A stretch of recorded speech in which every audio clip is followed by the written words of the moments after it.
বুঝি না, নয় পরে বুঝি না, পদত্যাগ পদত্যাগ পদত্যাগ পদত্যাগ পদত্যাগ পদত্যাগ পদত্যাগ।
এটা নিয়ে দ্বিমত পোষণ করেনি।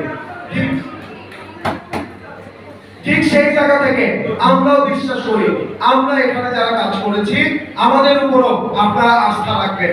আমাদের পক্ষে সম্ভব না প্রত্যেকজন শিক্ষার্থীর কাছে গিয়ে এই প্রশ্নটা করা যে আমরা যে সংক্ষিপ্ত